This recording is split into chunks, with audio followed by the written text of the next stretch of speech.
do is win, but tend to say less. Except when I come through the flex. Yeah. Bang. Oh. Let 'em know. Who you rockin' with? Who you rockin' with? Who you rockin' with? Way too hot. Just can't stop. Way too hot. Just can't stop. Way too hot. Just can't stop. Way too hot. Come through like boom pow. All I ever hear is ooh wow. Turn your neighborhood.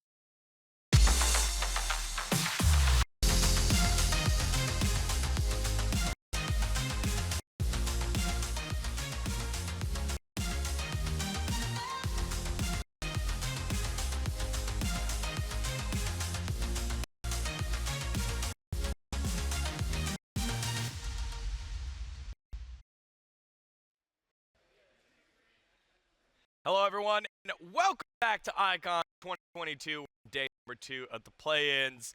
We're back with a big one. On here with Omo and Stuart, and the reason why it's big is because these two guys right on here. We've got the WCS versus the WREC matchup, Europe versus Southeast Asia matchup.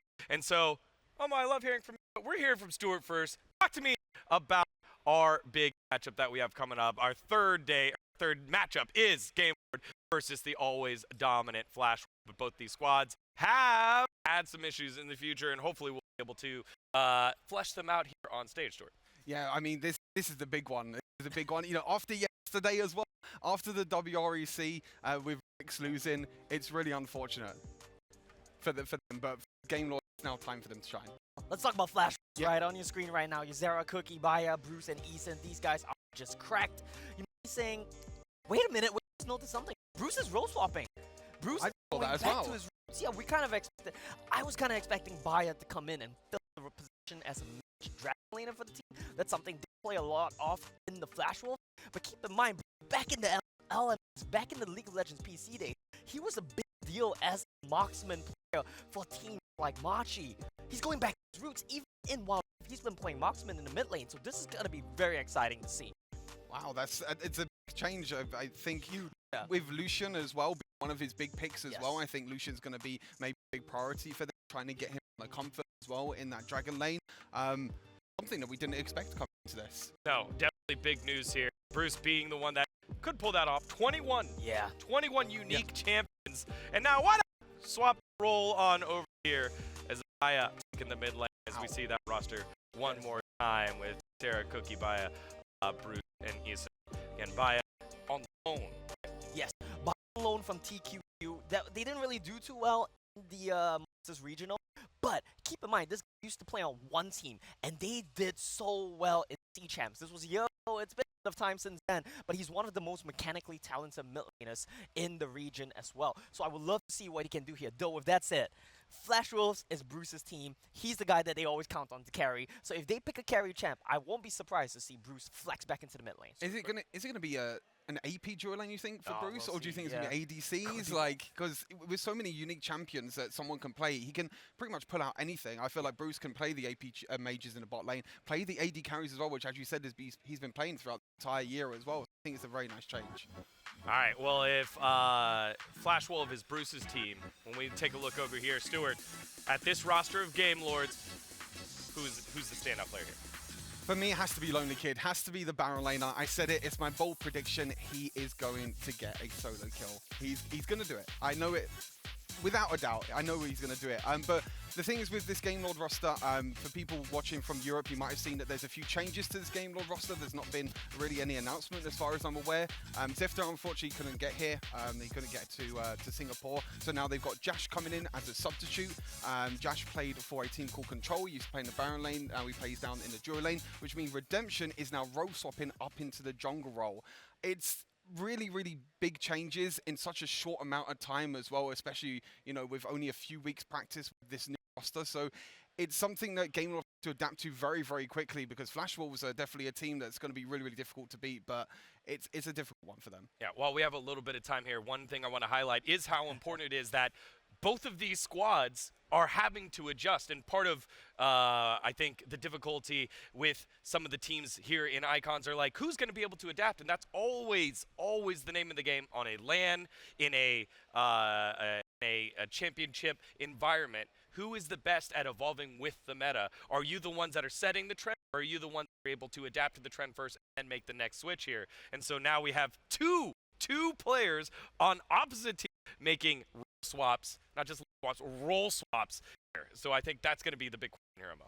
Call me biased, but I think Flash was like a good time with role swap. They're very experienced players. Call me biased if you want. I will embrace that fully. They're very experienced players. These guys have long-term League of Legends PC experience on top tier teams at that. So coming into here, role swapping, I think that's a simple matter for them. But you don't know about Lonely Kid. 17 years old. This guy is the best Baron laner in Europe. He's going to completely... you're not ready. You are not ready, Homer, honestly. You are not ready. Well, he's playing against a 25-year-old in Sarah, so there's going to be a bit of an age gap there in the top lane. Hopefully that's the only gap. And Lonely Kid only just turned 17 recently as well. So, you know, throughout this entire year, he's a very, very young player that coming into it at the start of the year, he wasn't really considered one of the best. It was random from Rex, but he came into it, he solo killed every single Baron laner in Europe, and now he's going to try and prove himself on the international stage. That's right, 16 when we made that graphic, 17 today on stage here for Lonely Kid. There you go. All right, guys, this is your final moment in terms of telling us your fandom. Right? We know that you've broken down with the analysis, but show us where your heart lies. Where are you going with? What is that, Stuart? Whoa! What happened? Stuart! It's all planned, don't worry. Okay. It's the same. What it's I the same. said, Yeah, right? exactly. Yeah, It's the same. It's the same thing. I'm going to predict Game Lord to win. I think the production might have got it wrong there. I want Game Lord to win, and I do think Game Lord can win as well. But it's a reverse psychology, you know. It's exactly the same with Burium. All right, I don't know, EU fans. You can disown Stuart if you want. That's pretty crazy. Chat, I'm sorry. He's just trying to do the reverse psychology. All right, let's find out who's getting their first win of Icons to cast this series. We're bringing in Kangas and Hell's Devils. Guys, take it away. All right, position 1, that's good. All right, now try position 2. Try position 2. All right, perfect. What's up, everybody? We're practicing our flexing right now, just like all the flexes of these players coming in. Swap some positions from both of these teams. Kangas on the cast, Hell's Devil here. Another NA-EU combination here. This is exciting. I love it, Kangas. It's our teams. You're from NA, I'm from EU. We both want to see the Western teams win, right? We get to close out. Unfortunately, only one of our regions chance here, because according I saw the predictions. I know Stuart verbally said that he thinks Game Lords can take it, but Flashwolves was on the screen. So me as an EU guy, okay, I gotta be honest, I think Game Lord has zero chance to win. You know, just like the very first game we had, where I said like it's gonna be a 10-minute wipe, I think this is gonna be the same, right? Like I love Game Lord, but this, like the fact that Zefta is not here, like we all know Lonely Kid is the star right here, but Zefta is like the secondary star for this team. And they're also up against the number 2 seed from WCS, so it's not like it's an easy competition to start off their tournament, but 0%. So you're going for the reverse caster curse right now. All the EU fans, you should be happy with this, honestly, that no one has faith in Game Lords, because I feel like that's when EU really shines. Yeah, and if they win this, they're truly heroes, right? Like, because Redemption had to do like a last-minute swap. This guy plays ADC, he plays a lot, he plays the Dragon Lane, he plays a lot of Dragon Lane. So for him to suddenly go to the jungle, right, like, he has to learn how to rotate, he has to learn how to do everything. And he's up against Cookie, who is an incredible jungler, Kangas. And whenever you have role swaps like this, to me, I always assume it's going to change the flow of communication. Junglers are very vocal on teams most of the time. It's a role that impacts everywhere on the map. So like you're saying, having a marksman go to that position is not a role that we traditionally expect to, you know, be used to carrying that burden of communication with the team, which means Heste might be pulling some double duty here, but Heste is somebody that we know can rise to the occasion. And that's the beauty of Game Lord, right? Because I said Zefta is a star, Lonely Kid is a star, but Heste is also a star. That's right, these guys are filled with stars, and it's true, like, they're all the best in their respective positions, right? They're at least top 2. You know, Zefta is top 2 because we have Andres, but the other guys are the best. Lonely Kid and Lonely Kid. I love these looks he's giving us right now. This is Ruiz, by the the way. eyebrow raises. Yeah, this guy was at Worlds already. He was at the Horizon Cup, so it's his second time already. True, he did get an opportunity for redemption as EU. They weren't last in their group like North America was. We all remember that. But they didn't have necessarily showing that European fans were hoping for. But like we were saying, they're up against Flash Wolves, number 2 seed from the WCS. One of the slower teams from this region, though. They have some tools in their toolbox to make early plays, but chatting with a lot of the SEA casters, they were saying this team is known to more play for scaling, more play for that late game, push people off of objectives, and then look to kind of outmatch their opponents with these bigger team fights once they have a couple items. Yeah, definitely. And the way that this team does it, Flash Wolf likes to gank a lot. And the way that they do it, the jungle and the mid work together a lot, which is Cookie and Bruce. But an interesting thing is that Bruce Bruce is now a marksman. Exactly. He seems to be playing in the Dragon Lane right now. So I wonder if this synergy is still going to be working out, because Eason likes to roam a lot. And the reason that this happens is because Cav, which used to be the Dragon Lane, and I think they changed it up now, he played a lot of these APC champions. Honestly, if you're gonna still have a roaming support style, I think it makes sense if you have Bruce going into that Dragon Lane, because like the analyst desk was alluding to, he plays everything. Like, you look at his most played champions across the regular season. I don't know the exact number, but I know it's over 15 unique champions. At least 15, yeah. That's insane. So you can expect that no matter what champion they need for the draft, he can play it, and that will enable their support to roam around. Eason likes things like the Galio, likes things like the Gragas that can help impact other areas of the map. So he plays everything, Bruce, right? He's playing in the mid lane. If we look at the opposite mid lane, which is Ruiz, incredible player, but he has a very low champion pool. And this is a thing that he's known to be abused by, because he likes to play Garen, Ahri, and Gragas, and there's not really many other champions that he plays. I was gonna say, maybe small, but a little unique, right? Not everyone's playing the Ahri. The Garen is one that I think will throw a lot of teams for a loop. I know Garen has been coming in occasionally as kind of a pick into certain comps, but from my understanding, Ruiz likes the Garen as more like a primary pick. Like, they'll get that early and then use that as a flex to the lane. I feel that's a bit of a weakness of them, because we've seen them pick the Garen very early on, where they allowed the enemy team to counter it. There is another pick, however, which he has pulled off a few times, which is the Lulu Kangas. And I love this. I love this because he's made it work very, very well. The thing is now, however, there's no Zefta. You still have Lonely Kid. So is that correlation still going to be working out with picking the Lulu in the mid lane and playing like a hyper carrying Lonely Kid composition? I mean, our expectation is that Lonely Kid is the player on Game Lords. If you are an EU fan, which they should be up right now, you're cheering for Lonely Kid. You're hoping that Lonely Kid has a strong performance here. And honestly, the champ pool fits a carry style. Plays the Riven, plays the Camille, and certain champions have been buffed that maybe Lonely Kid can pivot towards. We saw Fiora already, and I know that you were excited about the potential for this. So we haven't actually seen much Fiora from Lonely Kid, okay? We haven't seen it, but I'm telling you right now, we're gonna see it. Whether it's this series or the next series, we are gonna see Lonely Kid play Fiora. If it fits the composition. What are they? Sorry to distract you. I'm distracted by what's happening on screen. Are they trying to like reenact champions right now? Or are they just having a straight up like jumping competition? Yeah, they're having a lot of fun right there. Unfortunately, we don't have an audience, and we would have loved to have some fun with our audience as well, but it seems like they're just having a jumping contest right there. Okay, this is Yuumi. This is definitely Yuumi. Yeah. Jumping on the back of the carry. I want to say that was Gragas before. Went for like the full body slam, like leap. All right, let's see what the next one is. Let's see what the okay. He's prowling.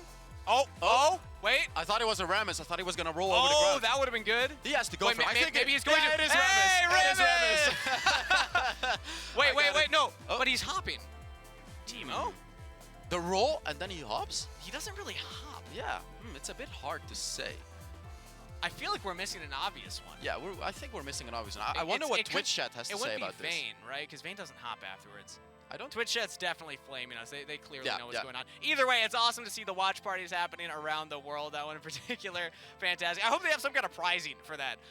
Otherwise, it's great for them to just put on that entertainment for us while we wait to get into the game. So now to refocus, though, back into this matchup, I think it is fair to say that Flash Wolves should be favorited in this series. But can Game Lords push them?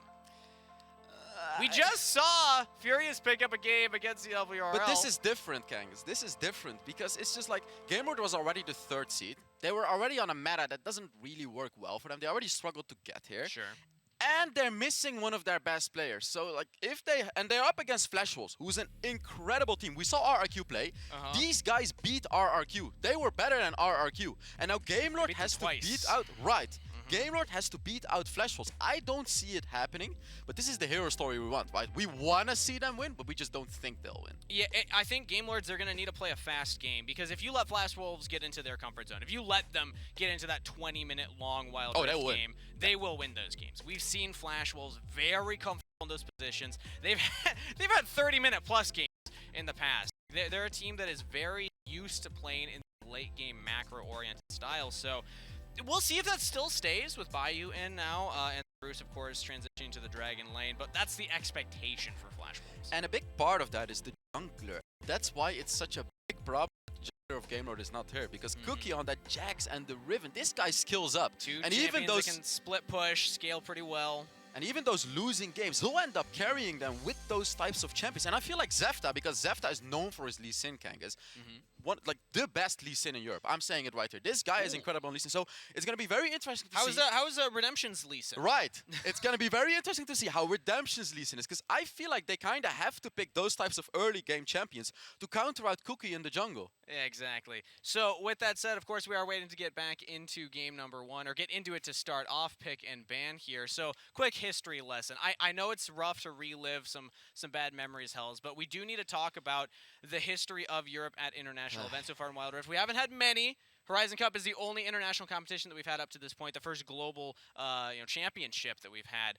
But is Europe as a whole, how do you feel about them as a region? Because if we're really underplaying them this much, and this is our first look at Europe, what should we expect from the rest of Europe? So, we had high expectations from Rix. And I gotta say, they played pretty well. Yeah, they played pretty well. They still have a chance to get out of it, but we still haven't seen Kesa, which is the #1 team. Yes. I am gonna be honest with you, Kangas, I'm getting a little afraid, because the international teams are looking spicy, especially SCA and China. Man, these teams are good. It's insane. The kind of disparity we see from the teams at the top and teams that are fighting for that opportunity. And as a North American representative, I feel that same kind of anxiety of, okay, how are we going to do this time around? Because our matchup, the second series of the day, will, of course, be against Liberty, a kind of a grudge match between North America and Brazil right there. But it's just one of those positions where we won't know until we actually get into it. Because #2 seed from WCS sounds scary. It sounds like this is an impossible team to conquer. But talking to a lot of the SEA talent, a lot of the caches that we have here, the general consensus is not necessarily the Flash Wolves are definitively the second best team in the region. Like, they do still have weaknesses. But I saw them play, and I gotta say, they looked incredible. Now seeing the other SEA teams, and knowing that these guys are seeded up anyways, man, it's gonna be a banger match anyways. And the thing about GameLord is, if they were in a previous patch with their full team, I actually think they could have beaten Flash Wolves out. They were incredible, but if they play really fast enough, if they play aggressive enough. Right. The APCs, when they were meta, Redemption was the best APC in Europe. It was incredible. But every single patch nerfed GameLord. GameLord was the #1 team in Europe back in the days.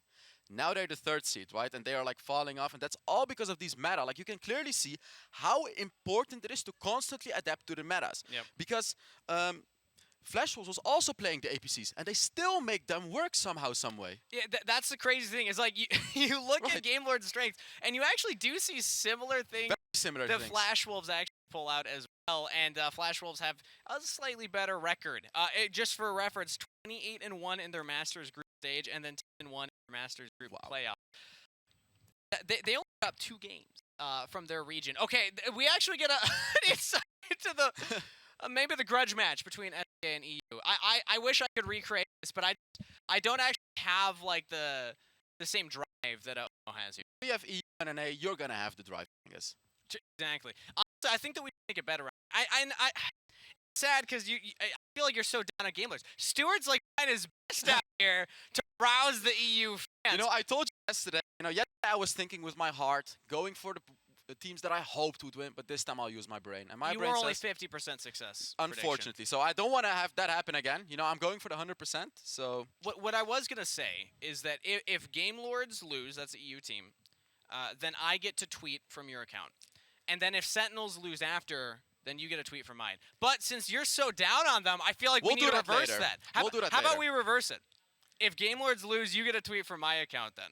I'll back Game Lords here, because this is a win-win. Well, maybe this is a lose-lose for me. I mean, I don't lose I don't anything know. for doing that. I'm, I'll tweet at on this your point, I'm account, just farming sure. EU Twitter You followers. know, I can get your account blocked in one tweet. I can do that. Oh no! All right. Maybe we should add some stipulations to this. We'll bet. talk about that later. But I want to talk about more things that are the same about these teams. Because now that I'm Okay. thinking about it, right? Let's go through the laundry list. Right. Let's check all the boxes. Because if you look at the supports, and this is a very important thing for both teams. Heste, he likes to roam around a lot, especially to that Baron lane, to Lonely Kid, right? And Eason does the exact same thing. He roams around a lot to the mid lane, roams around a lot to the Baron lane, gets those kills, and sometimes even joins up his team with these roams. So both teams really like to roam around. Like the support, they're incredible. They like to roam around, and they like to play those engaging supports because Eason likes to play the Gragas and the Galio. These are some very good engaging supports. And Heste plays everything, but he's known for his engaging supports. The Alistars, the Leonas, the Galios, the Rakans, these types of champions. So at that point, it's who can get out of lane first. Yeah. Or who can, get out of lane and impact the map better. Because we kind of saw that in the last match, the supports kind of just clashing mid lane, clashing top lane, and we definitely expect something similar this time around. The question being, if we have subs in the Dragon lane for both of these teams, how confident are Game Lords going to be to leave Josh down there? And that's the thing, right? They have to leave him down there. And APCs do a very good job at holding lane, which is a redemption specialty. Now, I wonder if Jash can do it. We haven't seen much from Jash, right? He played on a team named KTRL. They didn't come too far. Sure. But he loved to play ADCs. This guy is an ADC player. I have personally never seen him play APCs. I'm sure he can. But like when you play a composition where Heste constantly roams around and ganks those lanes, you kind of have to play an APC. You can't get away with picking an ADC against Eason, who's going to be diving you on that Gragas, and then the Dragon laner following up as well. And I mean, there is always the other opportunity, though. We talk about the roam and how we expect Heste to roam, but I still think with the recent patch that we're on, you got to remember, AD carries are actually pretty good again. Yeah. So, as weird as it sounds, again, EU Copium right now, Hells. We got to hype them up. There is a chance that maybe they do go for a more traditional teamfight style, play through the bot lane, rather than avoiding the bot lane and leaving them on an island.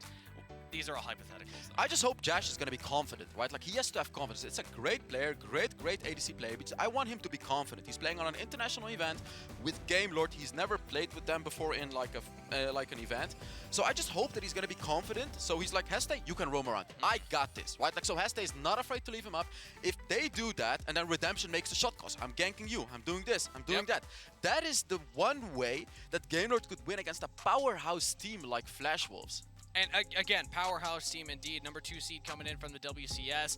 We are getting ready to hop into pick and ban here shortly. So let's talk about the contested picks that we expect to be either banned away or highly prioritized with Flash Wolves on the blue side. So we have the obvious Yumis, the obvious Karmas, but you know what it is? I'm saying obvious, but with these teams, it's not quite as obvious, right? Because Heste and Eason, these are players with the engaged support. So perhaps one of the teams is going to be leaving out one of those champions and just countering it with a Leona, Alistar, one of those champions. So I'm not necessarily expecting both of these champions to get banned.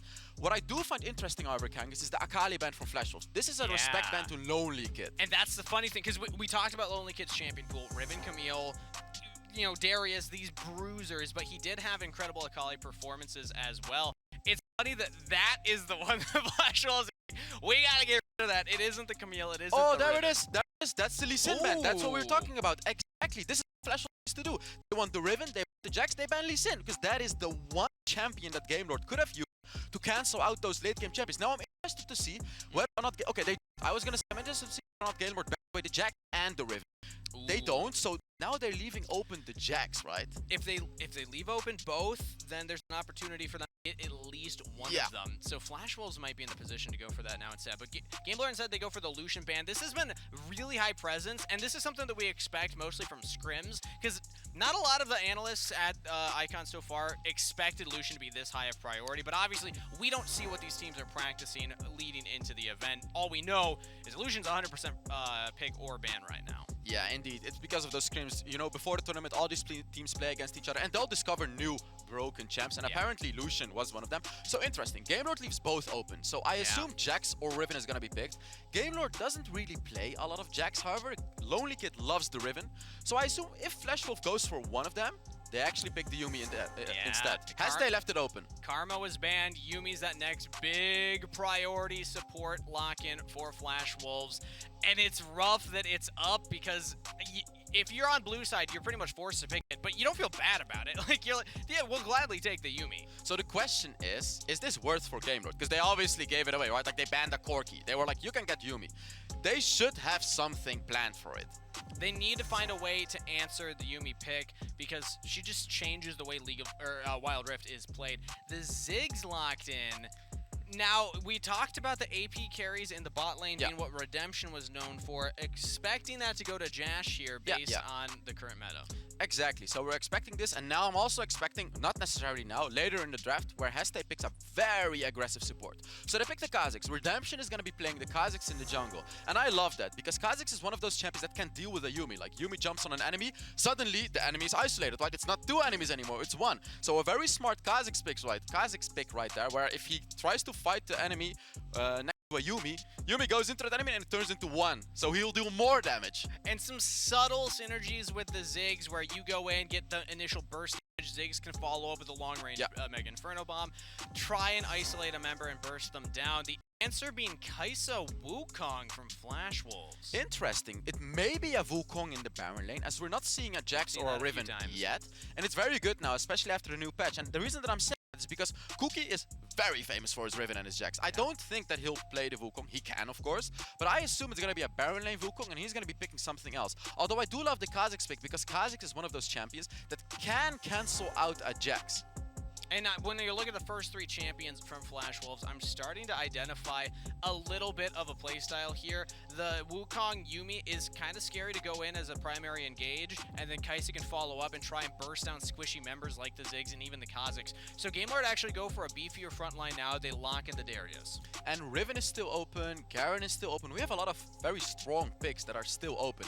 The Darius pick is also one of the power picks of Lonely Kid. I'm saying power picks, everything is a power pick for this guy.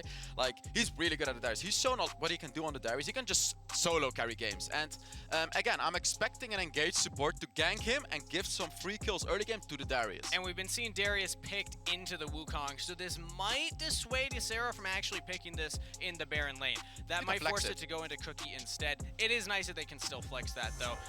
Banning out the Singe. I'm actually kind of surprised that this made it this far into the draft, because Singe has been pretty high priority. Ruiz picks Singed. Ruiz never, ever picks Singed. EU's not like, or at least this team's not big on this pick. Exactly. EU does play Singed, but Game Lord never does. Ruiz just doesn't seem comfortable on the Singed, which is okay. He has a different kind of champion pool. They actually ban out the Xin Zhao. So they're afraid of the Xin Zhao jungle right here. And it makes sense because Ziggs, you know, like Ziggs cannot do anything to Xin Zhao Kangas. It makes me think that they're not confident that they're pushing this Wukong into the jungle, and that maybe Flash Wolves will still take the Wukong versus the Darius matchup. The Thresh banned away from Heste, though, one of those supports that can roam around and try and get around the map, because we were talking about the importance of roaming as a support here. The Yuumi can do it, but she needs kind of like a taxi to take her there. She doesn't necessarily go on her own, whereas the Thresh does, but the Leona does as well. There it is, and this is what I want to see from Game Lord. This is the one way that they can win. Give away the Yuumi, pick the Leona, or pick the Alistar.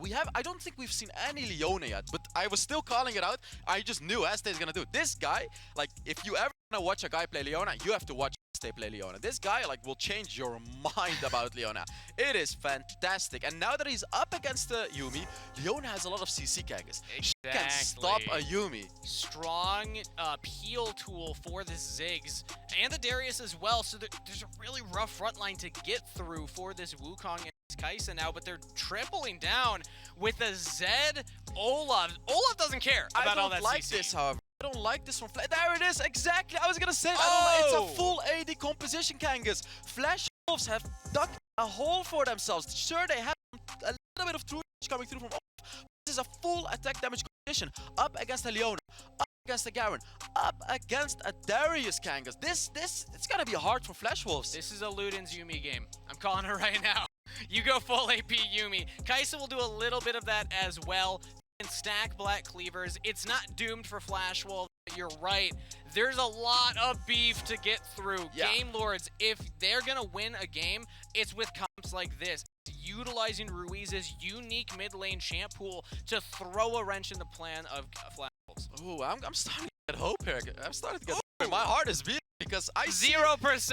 Oh, the meter's moving up. Are we at 2? Are we pushing 3? we're at 20% Kangas. Like this is a fantastic draft from GameLord, an absolutely fantastic draft, and a big shout out to the coach of GameLord to just instantly identify that. You saw how fast he picked that Garen, right? You saw boom, Garen. The reason is full AD composition. He saw what I saw. It was easy to pick, and Ruiz is really, really dirty on this Garen in the mid lane. And that did not look like confident faces on the side of Flashwolves. I don't know if they were expecting this pivot in the draft, but that's what GameLord brings, baby. Let's see if it's going to be enough to get them a win here against the number 2 seed from the WCS. A scary representative for the SEA region into Game 1 of Flashwolves versus GameLord. Man, I'm so excited about this. Jash is playing in APC. As I said, I've never seen this guy play in APC. So it's going to be interesting to see how confident he's going to be, right? Up against Bruce in the Dragon lane. Yeah, so Bruce in the Dragon. This is a lane swap. We got Baya in the mid lane. Exactly. Baya subbing in now. And Bruce, the player that plays everything, this is what we expected from Flashwolves. It does make sense given the champion pool of these players. But I want to start zooming in, focusing on the game plan of each of these teams, each of these compositions. What should we expect as win conditions, starting with Flashwolves? Scaling into the late game, for sure. Surviving the early game aggressiveness from GameLord, and not just early game, early mid game, which is Heste roaming around, Redemption ganking, and then getting into the late game. Stay roaming around would be great for the side of GameLord. Lonely Kid actually taking a really rough trade from Ysera. This is the player, the young prodigy that we're looking at. Also scraps into Dragon lanes. Blade missing, but they're still going for it. Heste could be in trouble. He walks back in, and first blood for Josh. Eason now running, but is not in trouble. Not bad from GameLord. Wow, and that is amazing for GameLord because Jash got that kill, and on the opposite side, it's Eason on the Yubi that got the kill, which means Jash is going to be 300 gold ahead, and he's going to be farming his lane for free. Yeah, the waves actually shoved in onto GameLord's side, so this Ziggs now a full 500 gold up over Bruce because of that. This is an ideal start for GameLord. This is indeed an ideal start for GameLord. If Jash can get himself ahead, if Jash can get himself his Luden's Echo very, very fast, that's going to hurt a lot for Flashwolves. And again, we also go back to the composition. They can still build tanky on the Garen, still build tanky on the Darius. They need this Ziggs to do a lot of damage here. And now we'll be accelerated on that front. Gets the reset, goes back in. Meanwhile, Redemption still just farming up here on the Kazakhs, trying to push for that level 5. And you know what the problem is? Like, even though Flashwolves' late game seems to be good, like, they're up against so many tanks as an AD composition. Like, as you said, Luden's Echo Yuumi, is that really going to be the answer to this full AD composition? Because how else are you supposed to go through it? Like, the only one way I see them go through it is Lonely Kid fighting Ysera. Oh, wait, this is going to be a kill? He can get the auto! And the execute. Lonely Kid with a solo, but Cookie wants to trade it right back. Pops the Ragnarok. That's a barrier from Lonely Kid, and he goes down. Cookie will trade. Ysera failed his flash attack angles. I believe it was a finger slip because he gave a free kill to Lonely Kid. That's the one person you absolutely don't want to be giving a free kill to. And that's a bit of an unfortunate start for Ysera as he was doing pretty well in his lane. But yeah, now he's behind. And Let's as we look into this replay, yeah, so Lonely Kid is up in XP, hits level 5, good apprehend to start it. yeah, and here you can see, he tried to, I'm not sure what happened. I think it was a misclick right there by Ysera, which gave a free kill to Lonely Kid as he had already used his clone. Lonely Kid just went in and took the free kill, Kangas. The only thing I can imagine is maybe he thought he was closer to level 5, and if he flashes in... No, he misclicked it. Okay, He misclicked it. I think that's the face of somebody who realizes. I was trying to be like, no, maybe he thought he was about to hit the ultimate and that could, you know, stop all the healing from the outside range of Decimate, but no. So an interesting thing right here, we can clearly see Redemption has been wandering around the Baron lane quite a lot. He hasn't ganked yet, but he's been wandering around the Baron lane for a very, very long time. I mean, you can see Ruiz, like, they clearly want to go for the Baron lane, right? They clearly want to be going for those kills right here. And Ysera realizes this, spotted Kazakhs on the ward, Redemption cleared that, and also hits the Scryer's Bloom, but okay, he's actually... So the interesting thing, yes, Redemption's been farming up, but he is falling behind on Cookie here, just power farming on the Olaf, who also got that kill. Black Cleaver completed already. And that's the problem if you're not a main jungler, right? Like, because you're just not gonna know jungle as much as the main junglers. We know how obsessed main junglers are with the jungles. And Cookie is trying to go for Jash, but Jash knows. He has the control ward laying there, which is a beautiful ward, and he shouldn't die here. Yeah, Cookie gonna push him off so they can get a plate down here. Baya's Now coming Heste's as well. Coming in. They throw out the Mega Inferno bomb to try and clear the way. That's gonna be 2 plates. Is this That's a gonna be a push? turret. That's a full turret from Flash Wolves. The engage comes through from Heste. He feels pressured to make something happen. Now flashes away, but that means Jash is all alone. Ruiz cannot save him. The Dragon Lane both go down from Game Lord, and Flash Wolves, they just commit to the play. And Baya is basically being the Bruce of Flash Wolves right now. He's rotating with his jungler. He's doing exactly what Bruce used to do in the mid lane. And it's beautiful to see how well it works out. They got the first turret, they got a lot of kills, and they're nearly 3k ahead, Kangas. The fact that they just, again, hard committed to it, I think Game Lord felt pressured. We don't want to lose this turret. We don't want to lose this turret. And then they try and force the play, and they get hard punished. It's a Ludus Echo. It's Hey, a Ludus Echo. let's Yumi. go! I mean, this isn't even that weird for a Yumi to build. I honestly think this is just correct for Yumis. You do so much damage anyway on this champion. Why not just do more? Especially when you need to be that AP. Now on to the Herald here. Game Lord are approaching. And Heste goes in, not quite with the backup he's looking for, and he just burst it down. Flash Wolves say, we'll gladly take that. They secure the Herald, and Game Lords lose 3. Yeah, there it is. There it is. Like, unfortunately, Redemption was way too focused on smiting Rift Herald. His entire team was dying. He was dying up, and all he was trying to do was smite down Rift Herald, and he didn't even get it. So they all died. They're losing the Baron lane turret. Ruiz didn't even get the bot lane turret. He was split pushing and didn't get anything with a hull breaker. This is a tragedy for Game Lord. This is one of the strengths of Flash Wolves. This is one of the strengths of this region. They'll set up these objectives and they'll take the fight at them, and it just goes way too far forward. They'll know what to do. Like, as you can see right here, Flash Wolves, they identified. We don't have to go for the Rift Herald. We'll just kill all of them, and then when the Rift Herald is right at the 800 HP mark, boom, Olaf true damage, and he smites it down. And now we're at the next objective here, right back live. Game Lord actually starting up this dragon. We do see Baya in the Baron lane. So Flash Wolves, do they give this? I think they give this. Like, they really don't care about it, right? Like, Game Lord can get it. Flash Wolves is gonna take the mid lane turret. This is why they took the Rift Herald. And Flash they're going Wolves. to contest. Yeah. Sarah can actually push Redemption off of it. This is what Flash Wolves do. They don't need to take an objective like Dragon. They just stop you from taking it and get something else. That's right, and now all of them are here. And Flash Wolves is significantly stronger than Game Lord at this stage of the game. They're 6k ahead. And unfortunately, I really don't think Game Lord can take this fight right now. They're grouped up, but they are down in gold, 6k, and most of that's been spent from the side of Flash Wolves. Wow, what So much happened? Damage.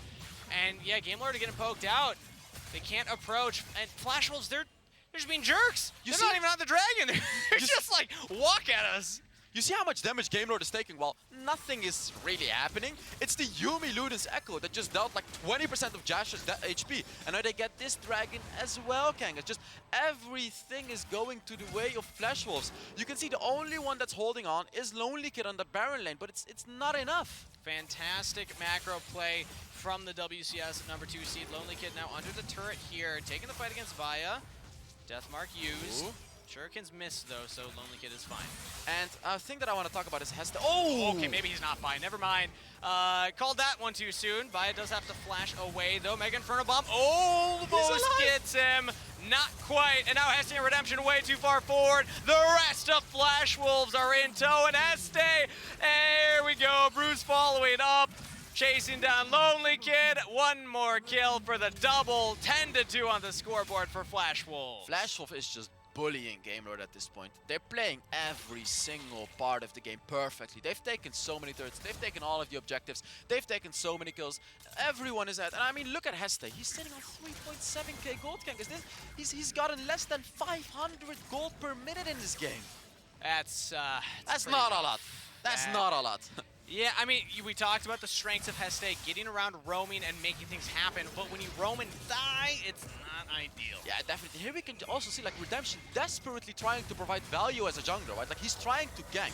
The idea is good, but the execution is just not good because like he's very one-dimensional. He's just trying to go for the gank, not paying attention to anyone else. Meanwhile, all of his teammates just died because of that gank. Like, Redemption just doesn't quite understand the jungle role yet. You can see, right? Like, he's trying. He has practiced. But when you're up against these top tier junglers like Cookie, trying and practicing is not enough. And the composition of Flash Wolves, they can pick you off one by one, or they can just hard force the fight at this point. Just engaging onto Game Lord. Heste, unfortunately, again, is the one to fall. Flash Wolves are looking scary. Bruce, 5, 1, and 3. Not too bad for your debut coming down into the Dragon Lane. And it's crazy to know that Heste is actually known to be the best support in Europe. He's getting destroyed by Eason. Eason is just telling Europe, like, get out of my way, right? Like, get out of my way. You're nothing in front of me. Eason's telling Europe, don't leave up Yuumi. Right. But he can play everything else as well. Like, Yuumi was not even on our list. Like, he plays everything. Yeah? The Galio, the Gragas, like, he likes those engaged supports. And now he's showing he can also play the Yuumi. Maybe he can also play the Lulu. He can also play the Karma. Who knows what this guy can play? Yuumi's one of those things where it's just in the meta right now. There's a reason it has 100% presence at Icon so far, whether it's banned, whether it's picked. And it's not the only reason the Flash Wolves are popping off, though. Let's be honest here. It's great play, but everything from Flash Wolves is working together. They're about to crack their final outer turret. Hesse goes in again to try and defend this. I mean, look at that. He has, look at but that. he goes down in the process. He used the Stone Blade as well. And meanwhile, we're also losing Ruiz in the Baron lane. We're losing everything. Game. Lonely Kid picking up a turret, it doesn't matter. He has to go back. He cannot stay because you can see the Rift Herald is going to be pushing down in the Baron lane. Bruce is going to be pushing down in the mid lane. Just there's pressure everywhere right now. Jash can clear out this Herald. Oh, okay, the turret doesn't actually down. Okay, they didn't even take the turret. Interesting. They could have definitely taken the turret. So let's see a 1v1 between Baya and Lonely Kid right here. Are they going to go for it? Nah, they're not. Baya is a little too afraid of Lonely Kid. He doesn't want to fight that guy. Yeah, he has 2 items completed, but I understand you don't need to force it. You can just catch the wave. But still, Flash Wolves, 7,000 gold up right now, 13-2 on the scoreboard. I'm not seeing a way back in from Game Lord, and it's tough because you said you were approaching 20% confidence in the base on the draft itself, but the gameplay backing it has not been playing out for him. Kang is, if you look at the builds, it just doesn't really make sense. We see an Istali Jar on Heste who's 0-6. You cannot go for an Istali Jar. You're up against a full AD composition. You want to be roaming around. Why do you not go for the Dead Man's Plate? It's a good question. Stacking armor would be fantastic right now as Lonely Kid looks for his own trade. He's going to go for it. Anya Sarah under the turret, yeah. Cyclone will knock you up, and Lonely Kid should just die here. Ooh. Oh, misses the upper hand. Sarah flashes for the outplay and picks up the solo kill. And Cookie is in the middle of the enemy jungle. You can see, oh, Redemption got it. There you go. That's a little win. victories. That's it's a little victory. victories right now, Hells. Yeah, little victories don't really matter against the big victories because, yeah, unfortunately, Redemption has lost some major objectives. It's good to see Lords at least laughing. If you look at the player, he's at the bottom right, they're smiling, they're joking around. They're having fun. I think they're realizing, hey, it's kind of a doomed situation, but you can't lose mental right now. It is a best of 3. And this is a famous position Flash Wolf is doing right now. This is called the 1-3-1. We have one guy pushing top, one guy was pushing bot, and 3 people in the mid lane. This is how you apply maximum pressure, how you get those turrets, how you get those dragons. Like, they'll get everything, and Game Lord doesn't even know what's happening around them. Yeah, the Rift belongs to Flash Wolves right now. They're approaching that 10,000 gold lead, and we're 12.5 minutes into this one. We had a long series in our last one, but it's looking like Flash Wolves want to make this one quick here, Hells. They don't need too much more to close out a game like this. If they just get one big team fight with the right wave shoved, with the right setup, it's game over. They can just go for end. And I quickly want to talk about the builds, even though it doesn't really feel relevant. I want to talk about them because Game Lord is up against a full AD compositions. Istali Jar is not the item you want to go for. Sure. Ruiz, he went for the Hull Breaker, and although I get it, you can split push. That's not the item you go for when you play Garen and you're up against a full AD composition. The #1 rule of thumb is you go for armor. And honestly, Thornmail has a lot of value too. If you look at the healing from the Yuumi, look at the healing from the Olaf. Exactly. So. Well, we'll see. I feel like Hells is like in a rough position. He was praising the coach. Maybe coach didn't tell them enough of the game plan. He drafted them the tanks, but now it's the resistances that they need. That's right. The draft was really good. I love this draft, and indeed gave me hope. But it's just not only the items, obviously, right? Like Flash Wolves is clearly outclassing Game Lord right now. They're 10k ahead. 14 minutes into the game, and it just seems like Game Lord has no way back into this game as Yuumi's killed into the late game, and now Yuumi's gonna be buffing Cookie on that Olaf, Baya on that Zed, and Bruce on that Kai'Sa even further than how strong they are right now. So my eyes immediately go now to Flash Wolves side. They're going for some resets right now, but like I was saying, how do they choose to close this one out? They have massive item power spikes on all their key carries, 3.5 items on Kai'Sa, and Game Lords are at a position where they're throwing the Mega Inferno Bomb just to see if Baron is being taken right now. So let's look at this from Flash Wolves side. if you're trying to end out a game from this position, what are the steps that you're starting to think about from this moment? Take a fight. They're gonna have the vision advantage. If you look at the jungle, they have vision everywhere. GameLord doesn't have vision. They just wasted Ziggs ultimate. That's how desperate they are for vision. They're starting the Baron, but Kangas, I don't like this because Baron reduces your resistances. Well, I think they might just get it. Game Lord don't spot it, but there's not enough burst, so now it's the fight like you had been hoping for. Game Lord, they got baited to check the vision and punished for it. Double kill to Cookie, chasing out Heste and Jash. The Ziggs in trouble underneath the turret and the stasis. Might survive for a little longer, but a triple kill. Can he get quadra kill? Cookie, He didn't pop get it. off. He didn't quite get it. Bruce stole that one. Maybe Lonely Kid can find something in the Dragon right now. He's pushing for the 1v1 under turret. Oh, he got it! Lonely Kid, he's gonna get it here. I'm telling you, Kangas, this guy What? is too correct. This guy is way too good. It doesn't matter if he's losing, but you get it anyways.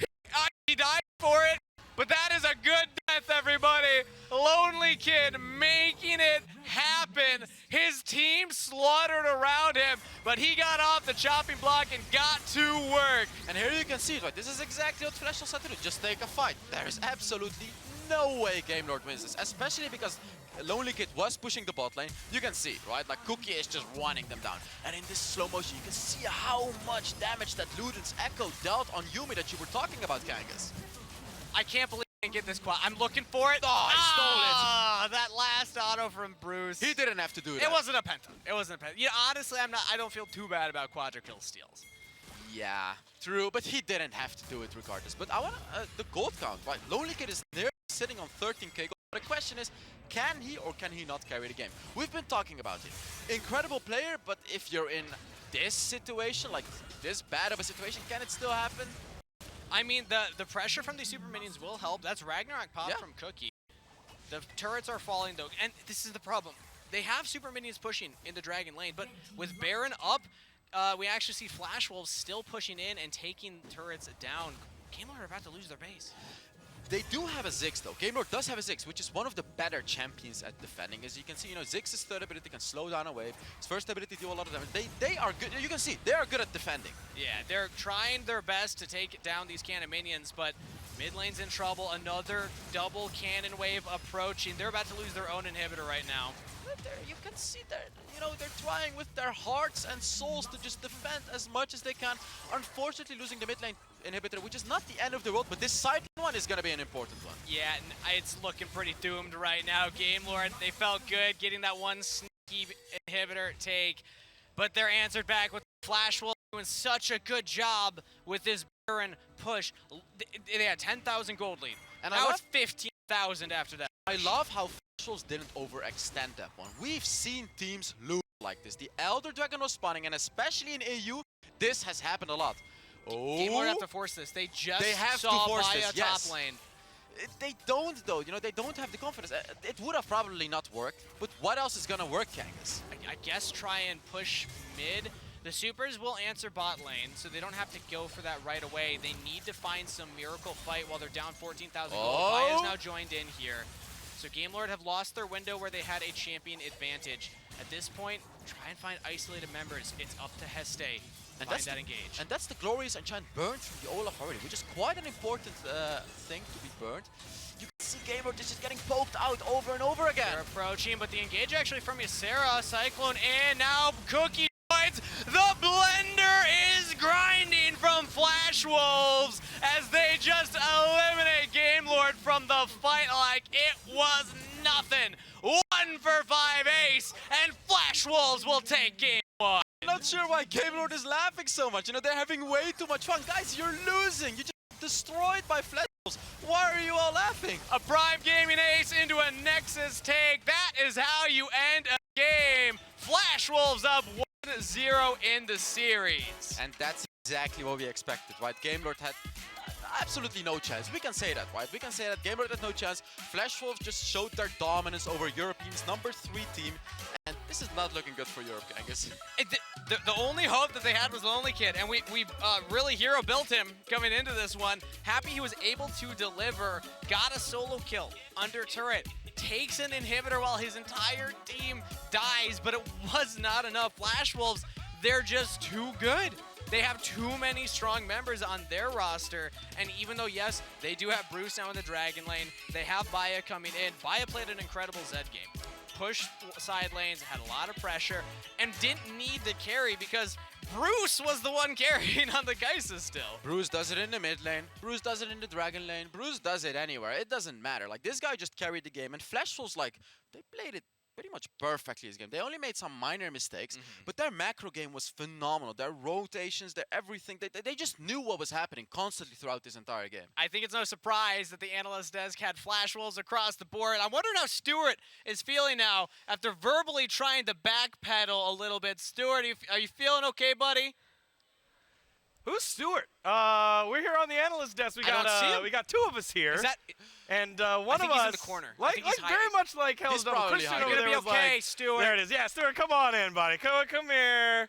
Come here. It's okay. We know we did a Stuart, lot of that's me too. analysis. That's me too. Hells. Okay, man. Hells, can I I just know. say, come on, you have to have a bit of hopium in you. You know, Hells said 0% chance. I was like, there's a slim chance they might have a completely new jungler, which, as a Dragon laner myself, I've played jungle. It's not the most fun role to play if you haven't had experience on it, but yeah. It wasn't looking pretty. It wasn't good.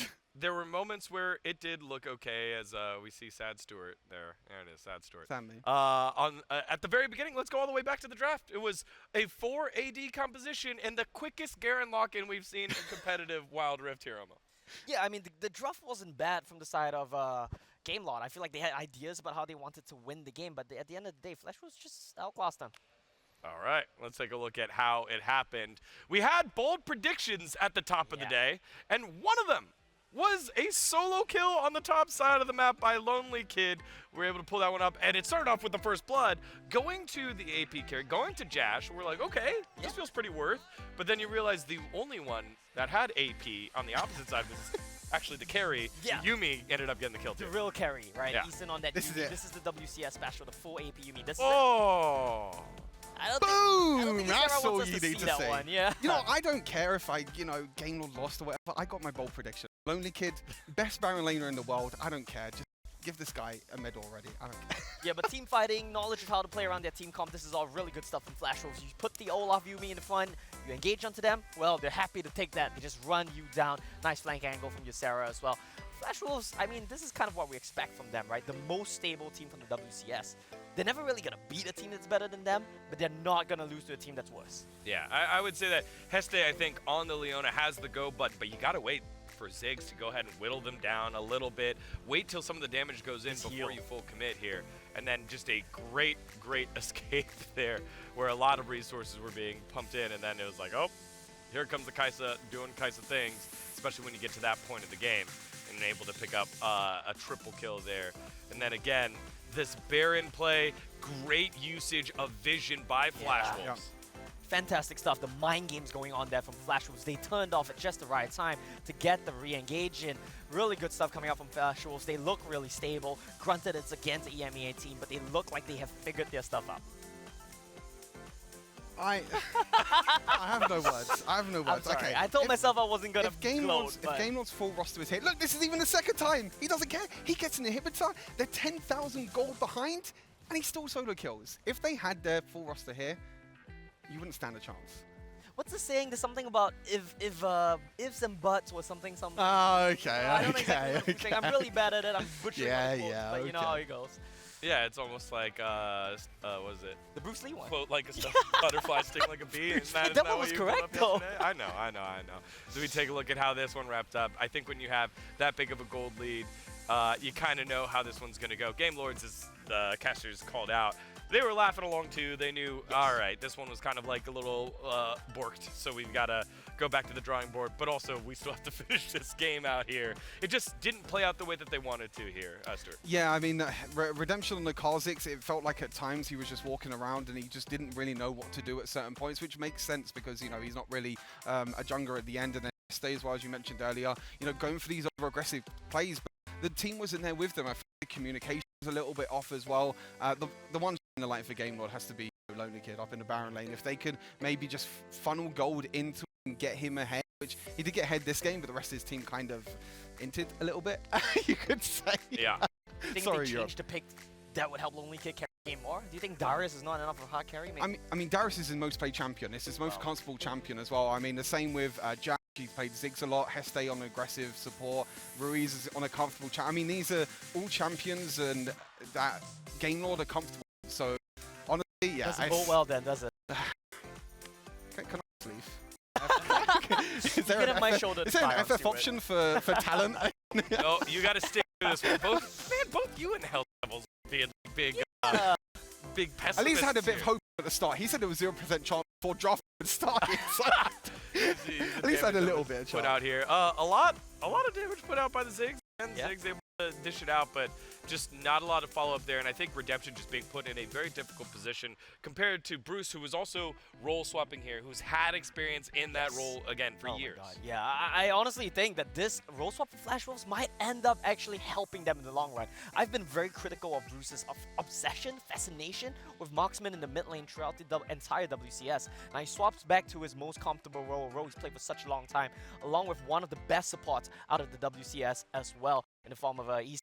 I think this might work out very well for them. And also, I'm very impressed by Bayer. I think he did a great job this game. But I did do a solid job, and you know, something else that was very impressive was the amount of hopium you had at the top of the game. So let's take a look at that one. We've got all the reactions here as Stuart was on it by the draft to the first kill.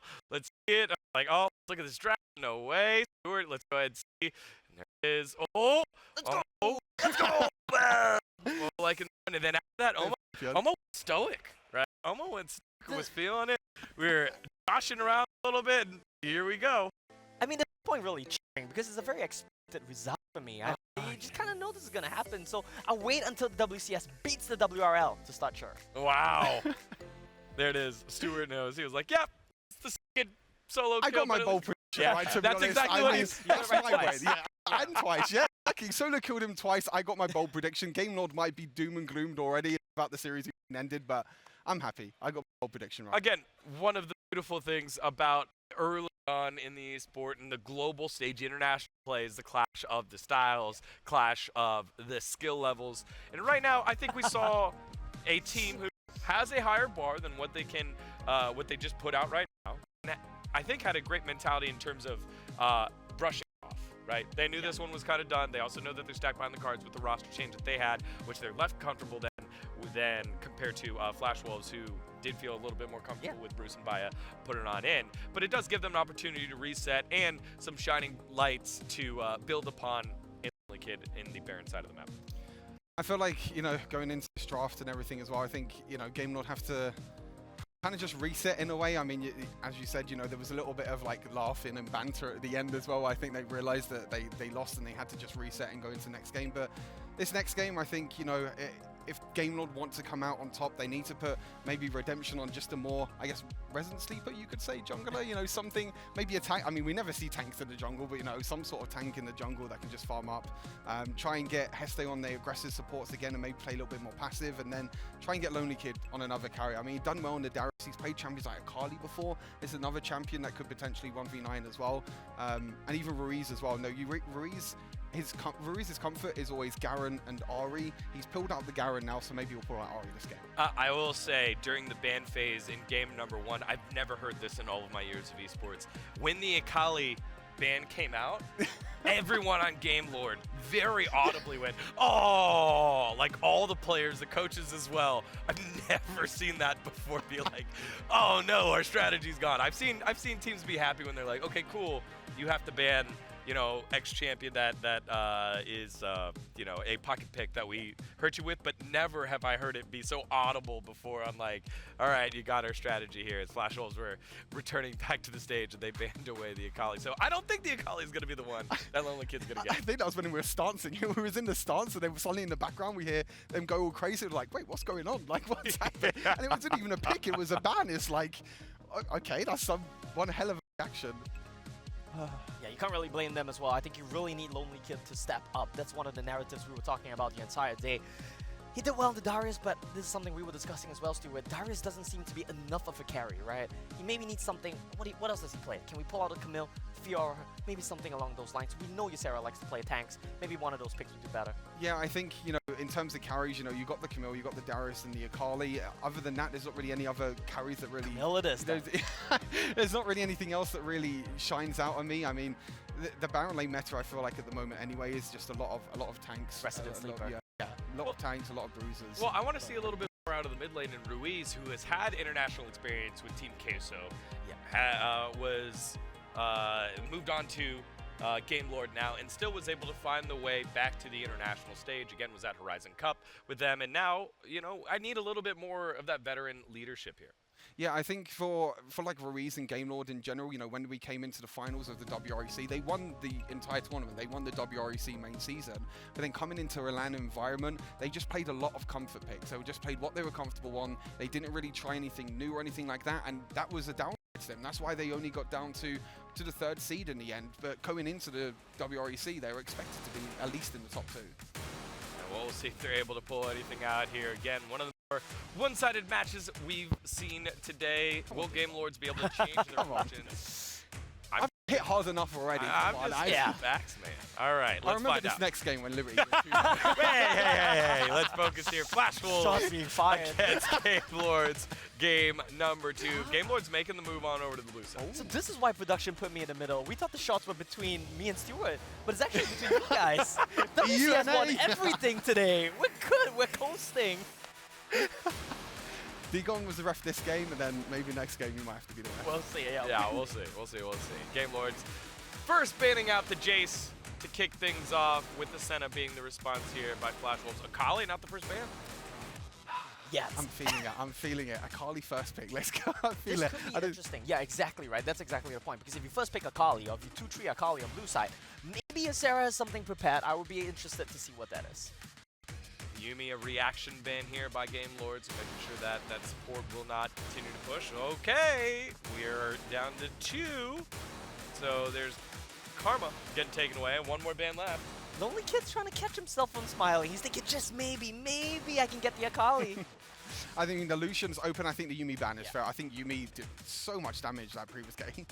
And they're banning Garen themselves. Okay, this is Ari game. This is like Ari territory for Ruiz. It's just like, if banning out his own champion, his own comfort, it's like, okay, we could just, unless they want to prioritize something else, and maybe they think that Bulls will pick Garen in the first It is rotation, Ysera's best champion. Okay. Yeah, I mean, look at the guy, right? He's a boomer. It's one of his best champions for sure. As a fellow boomer, I can say that. Here we go. 2 seconds. Will it be an insta-lock of the Akali? Akali's Are they going to get it? Well, you can't first pick it. You have to at least 2-3 it. Yeah, I don't think first pick is the right option. I think there's probably another champion that can maybe... Probably go He Cocky. knows. He knows. Do it, Lonely Kid. Do it. Knows. I think Do it's it. Cocky Ziggs one angle, and then if you want a Kali, you go for a 2-3. There it is. All right. Coach Omo getting back to being correct again. Corky locked on in first. I mean, it's Corky. Josh has played it in the dual lane, but also Ruiz plays it quite a bit in the mid lane as well. So this is definitely a flex pick for the side of Game Lord, but you don't have that certain, you know, Corky Lucian trade now. You trade one for the other, but the Ziggs one is a good, decent. This is actually going to be a very telling pick here for Flash Wolves, because Bruce is not the Ziggs player on the team. He will relegate someone else to Ziggs duty. This will tell us what sort of Flash Wolves we're going to see throughout the tournament, if they have other dimensions besides just Bruce go kill. Let's see if Ziggs will be played by Bruce, or whether he'll, you know, Baya, you're new to the team, go play the Ziggs. I mean, he might even be a case of like, Bayer picks up the Ziggs but goes into the dual lane. Yeah, exactly. And Bruce is like, oh, I want to go back to mid lane this game. Maybe they're going to have a bit of fun, maybe because it's a very real possibility. We might just see a 5-pick assassin for Bruce. It's something we know he can do. And I love the trash for Eason here. He's one of the most decisive playmakers. You've seen what the Jazz. Now let's take a look at what Eason can do. Seen a lot of great thresh play here, specifically today. Riven gonna get locked on in, and so we're talking about hard carries. That could be from the jungle, that probably to the top side of the map though. I would say it's probably for Redemption. It can go to Lonely Kid as well, but I do feel like Redemption, you know, he can pick up the Riven, you know, completely fine. He's played it like a few times. I spoke to him a little bit as well. He was like, okay, you know, I can play the Riven pretty well. Like the Riven's not a bad one. The set is an interesting one. Hestate hasn't really played it at all. We've seen it from other regions as a support. Yep.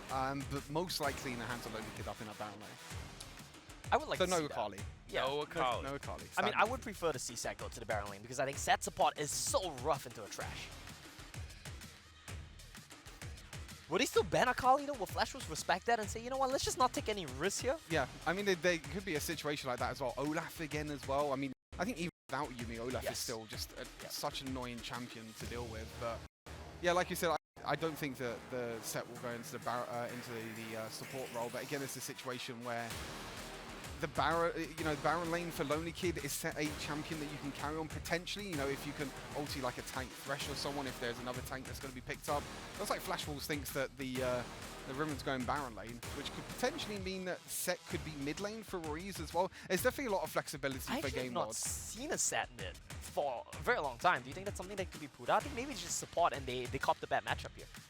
I think the flexibility is there for Game Lord. I mean, they have the Corki as well, you know, that Yeah, could go mid yeah. lane. Even technically Riven could go mid lane. I think they're just going for the ultimate flex, and I feel like Flash Wolves at this point, I guess they don't really know where the champions are going either, because I think it's really hard to... Oh, Well, there's the Akali ban oh. anyway. No Akali this game. No. But I think it's really hard for Flash Wolves to prepare for Game Lord, because you could prepare for, you know, what you've seen in WREC, what you've seen in the regional leagues, but when it comes to, you know, lane swaps, subs coming in as well, it's really difficult to know what champions are going to be played. Yeah, that's true.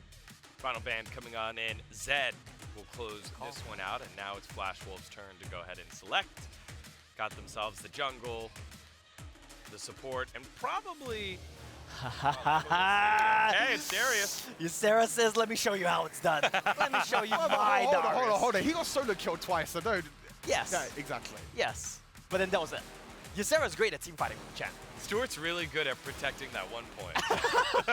I'm going to stick to that my was the bold only point. prediction for the entire tournament. It Even was if really Europe good. don't make it out of groups and play-ins, I'm Even sticking if? to my bold prediction. Okay, Fiora Okay, getting ooh. locked on in here. So, This, I would think Fiora, Baron lane, and there's Riven still jungle. so much flexibility. It's Yeah. great. Like, any one of these champions could go absolutely I mean, if you anywhere. look at the matchups, I think you would want to cop the Fiora into the Darius, right? That's probably the one that gives you the best scaling. That's probably the one with a decent laning phase. Riven could be a bit rough, so we probably see that one go jungle. what? Ooh, so Corki it's... mid then. Kai'Sa set bot. Corki, There it yeah. is. set A lot is of burst set damage, ball. yeah. Well, then you have to respect the level 1, level 2 timing windows on the Kai'Sa set. If they flash in, get the Ziggs down low, they could just try to chunk him out. But I think other than that, once you get past that timing window, Trash is going to be very effective against the short-range duo Dragon Lane from Game Lord. Yeah, Ziggs can just outrange Kai'Sa. That's basically what Yeah. happens most Yeah, of the time. You have to try and get an early advantage, Hey, especially with the set as Bruce well. says, And Baya, go play the Baya. Ziggs. Yep. Exactly You like we called it. expected. You called yeah. it. You called it. You're on Ziggs duty. You do the damage. Enjoy yourself looking at the chart at the end of the game. I'm going to go make some mechanical outplay. Yeah. And Alright. Bruce is an old dog as well, right? He's one of the old god from the LMS back in the day. But I love that we still see this guy leading the charge, mechanically gifted as always. All right, draft is complete here for game number 2. Can Game Lord bounce back, or will Flash Wolves close this one out for our 3rd series of the day? Let's send it back on over to Hell's Devil and Kangas. Thank you, Dion, and the rest of the analyst desk. What a draft here from Game Lord. They're going with the Fiora Hells. We were hyping this up even before we got into game 1. I told you guys, this is gonna be a lonely kid Fiora. I've seen it already, but I've seen it in ranked. He has not played it a lot in competitive, but I'm telling you right now, Ysera has no chance to win his lane. And indeed, Stuart, tell them. Ysera got destroyed first game. He'll get destroyed again, although I don't think, you know, Game Lord is gonna win it, but lonely kid, I think he's gonna pop off yet again this game. I think we need to bring back the image of Omo and Stuart fisticuffing each other and just put over, you know, Ysera and Lonely Kid's faces. If we can get that image graphically created, that would be beautiful. Because that's probably what this game 2 is going to come down to. Game Lord on the back foot right now, but there you see it. Lonely Kid piloting the Fiora in a must-win game for Game Lord and EU. A loss here means that they'll go through all of week 1 without a win as a region. And there is a reason I was constantly hyping up Fiora on Lonely Kid, even though we haven't seen it. You'll see it in this game, and I'm confident to say it like this. You'll see in this game why I've been constantly hyping up Lonely Kid on that Fiora, because it is unbelievably powerful. if you can get the snowball rolling, it is very hard, if not just impossible, for this composition to stop you in a side lane. So that means that you're going to have to play a pretty clean laning phase. Lonely Kid managed a solo kill onto Ysera last time around. The Zoomer versus the Esports Boomer, as unfortunately once you reach over 21, that is your title in Wild Rift Esports, and Esports really. But Ysera, I still agree with Omo though. I think that he has the chance to show Lonely Kid how to play this pick. Yeah, definitely. You can see already, right? Like, Lonely Kid wants to put pressure. Lonely Kid wants to win this lane as fast as he can, because he knows he's the win condition. Oh. Ooh, Heste! The flash face breaker onto two exhausting Isan, and that's first blood!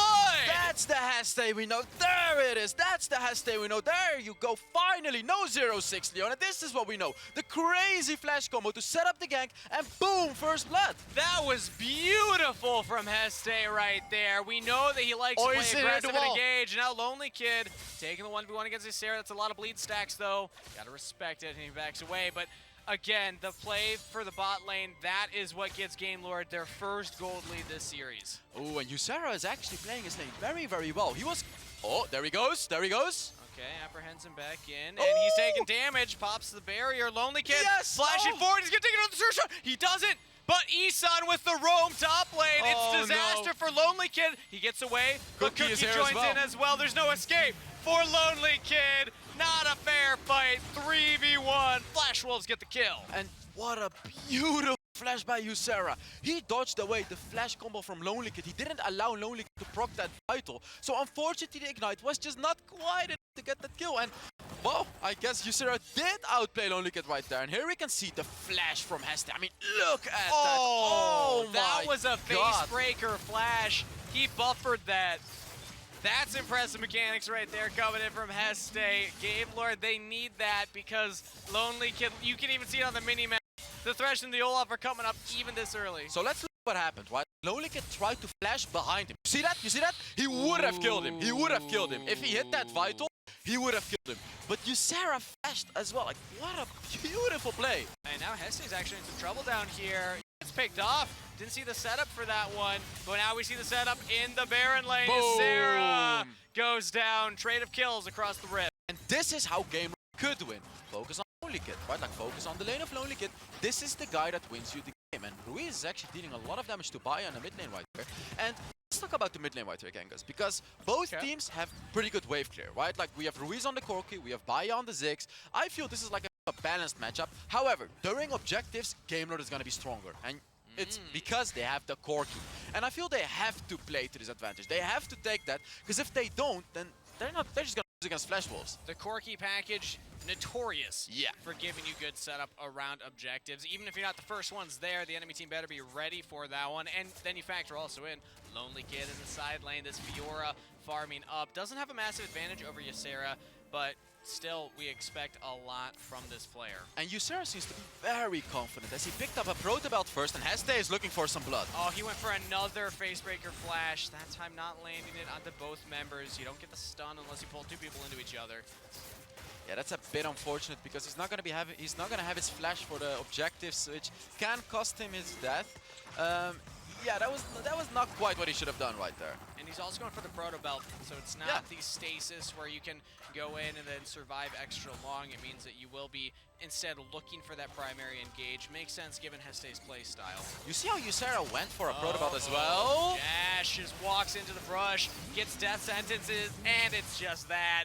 Isan picks up the kill with the auto attack, burns the ignite onto Heste, who has gone all the way back. This should mean a turret play. Oh, they're Flash coming. Wolves.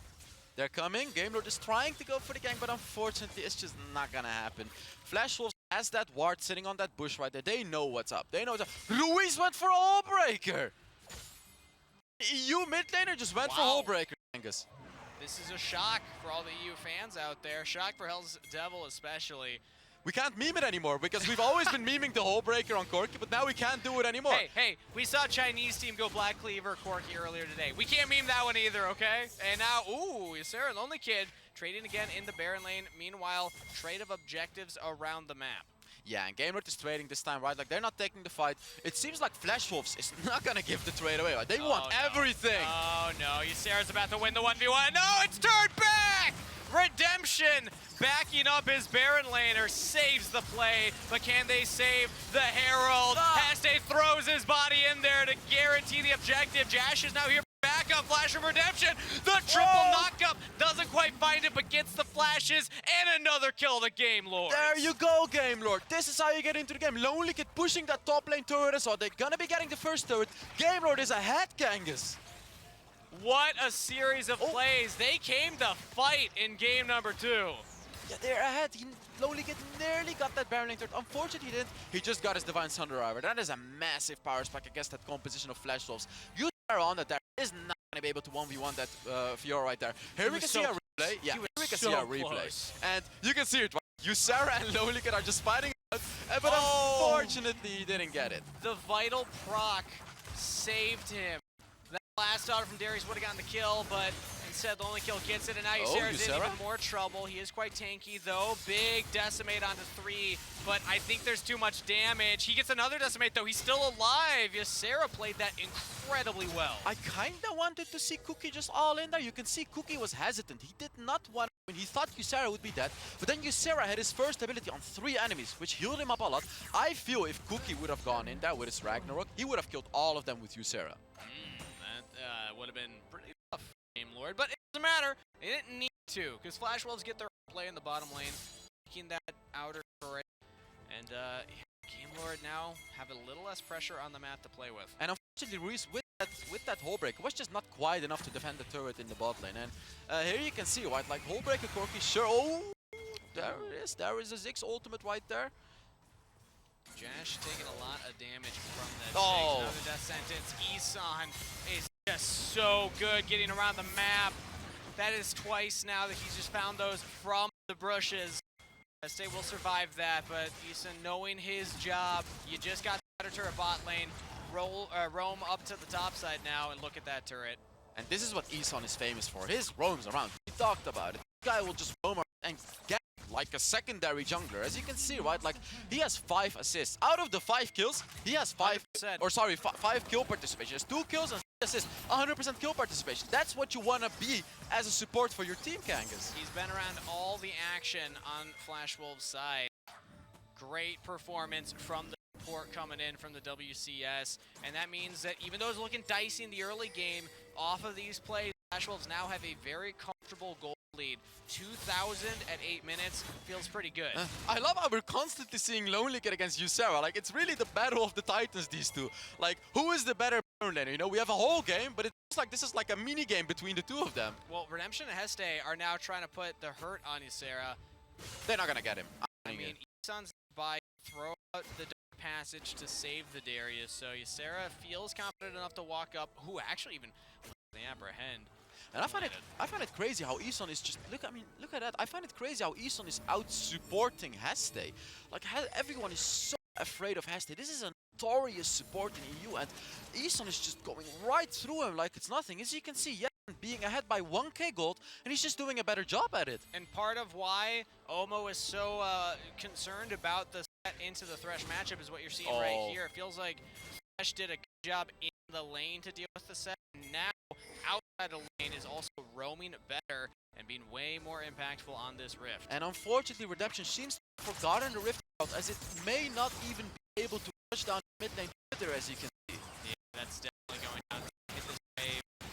And all the poke coming in from Big. The Herald was all for naught. Flash Wolf was still up in gold. They defend their outer turret mid. Yeah, unfortunately, Herald just went down. Redemption had not used it to take a single turret. They haven't taken a single turret on this entire map. This is not good for Game Lord. Okay. Only Kid is actually putting some work down here in the Dragon lane, so they'll at least get a turret for themselves. Herald is traded. Flash Wolves still feel pretty comfortable about that one. I like though that he actually walked. I believe he walked out of the gold range there, so the Only Kid got it. It's not worth it, however. Like Game Lord is losing so much for it. And here you can see yet another turret goes away, which is the mid lane turret, which is the most important turret in the game. You can't just give away objectives for just a bot lane turret. Like, where you get the bot lane turret, but you lost a Rift Herald and a mid lane turret. It's just that macro play. Flash Wolves coming in again. We saw the hints in game number 1, and now it's coming to fruition here. Kid is not getting a big enough lead in that side lane on the Fiora to be a strict menace. It's actually Ysera with a slight gold lead on the Darius. And Flash Wolves, they say we're just going to go for these team. Package is up for Ruiz. And Game Lord's approach. oh, that's a good engage. Estee That's a with the good flag. engage. That's a really big engage coming in from Game Lord. Can they finish up right now? They found one pick on the side. Beat carry was caught out. It's going to be up to Sarah. The Darius with the reset. He's going forward. Can he get under redemption? He does. A double kill, Sarah. But Lonely Kid now throws himself forward with Jash. And Game Lord come out with the fight win. There it is, Heste. This is yet again the Heste winner. I want to see Heste do this every single game as we look into the Coca-Cola. Look at Heste right there. What waiting, a flank. Patiently. And what a flank. I mean, look at this. He pulls all of them in. Uses his ultimate and the rest is history. They just win the fight. And the fact, unfortunately, from the side of Flash Wolves, AB carry gets caught off in the side there. I mean, Yeah, Bruce was having a rough time right there. She just caught him as the Riven. You know, it was just a perfect fight for Game Lord right. And this shows that there is potential, right? Like, here you can see him. Here you can see Slice. Let's go! Let's go! Indeed, let's go. If Heste does a good job, Lonely Kid follows up, the rest is history. And another one that we need to talk about, Kangas, right there is exactly is Ruiz on that core right now. He's 3-0, dealt 5.2k damage. This shows that Game Lord has a lot of stairs. while Heste was locking everybody down in a clump, Corki was throwing out AoE damage into that clump. Ruiz here doing the damage that Game Lord needs. It's still a close game. It's not over yet, but Game Lord showing signs of life. It's funny because I see both of the supports using the Ishtali Siege Jar, right? Like, Eson just picked up the Vision Plant. Oh, it seems like Eson is trying to go for a cheeky play right here. That's the Valkyrie using Ruiz, dodges out on the death sentence, goes into the stasis. Heste trying to wait out the Ragnarok right now. Ruiz in a lot of trouble though, still has it. Now Redemption goes back in for the re-engage. Game Lord try and turn the play back around. Raids of kills for right now. Oh, Jash, no. might have got for the killer instinct. He got him. Bruce is down, Cook is down. Jash with the flash on the inside, the double kill. Still trades of kills. It's 4 for 3. Flash Wolves coming out on top. And that was all without only. This was Game Lord. They got a few kills. They got 3 kills in that 4 versus 5 situation. Jash making a beautiful clutch play on that guy right there. Getting those kills, but it is Flash Wolves. The Mako game, yet again, better. All of them were rotating to the Baron lane, and they won that fight regardless. Ysera was able to get... We saw the camera go on to Jash, who was doing the crazy things with the Killer Instinct, but Ysera just walks in and crushes the rest of the team here as we take another look at this play. Yeah, there it is. Like, the engage from Eson just pulling Cookie into the fight. It already caught Ruiz off guard. And this is the guy they want to catch off guard. He is the one that's at. And here you can see, very early on in the fight, they got into a very, very low amount of HP. And unfortunately, if Ruiz gets pushed out of the fight, it's going to be hard for Gamer to win it. We see here the crazy play, but look at Ysera. Catches out Ruiz, pulls him in. It's nice that Jash is able to do this play, but it's still Flash Wolves coming out ahead at the end of the play regardless. And honestly, if Lonely Kid were there, External, they would have won that. Oh, External, Kangas, sorry. You're putting me in great company. I appreciate it, Helms. That was a bit awkward, but if Lonely Kid were there, they would have won that fight. True, he was splitting in the side lane instead and didn't even get too much done for it. Doesn't take down a turret on the Fiora, but it's a relatively close game. Flash Wolves have gotten back a little bit of their gold lead, but it's only 1,000 now as they have the setup around the Baron. And seeing how this game looks, I'm really not liking the whole breaker on Ruiz. I would have loved to see the whole breaker on Lonely Kid on that Fiora, because he's been split pushing a lot, and Ruiz has been team fighting a lot, so it hasn't really worked in their favor too much. Sure. But let's see how, like as you can see right there, Lonely Kid is sitting on the bottom. Why does he not have the whole breaker? Why does Ruiz have it? And I liked it specifically when we've seen the whole breaker Black Cleaver build into Assassins, because that way you're not picked off in a side lane. Ruiz doesn't necessarily have that threat here, and we can see Heste joining him in this Baron lane right now. So, hey, I mean, at least they're trying it though, right? It's a new look from Game Lord regardless. Yeah, definitely. They're playing much better than the first game. As you can see, you know, they're only 500 gold behind. They're finally picking up some turrets. They're finally picking up some advantages across the map.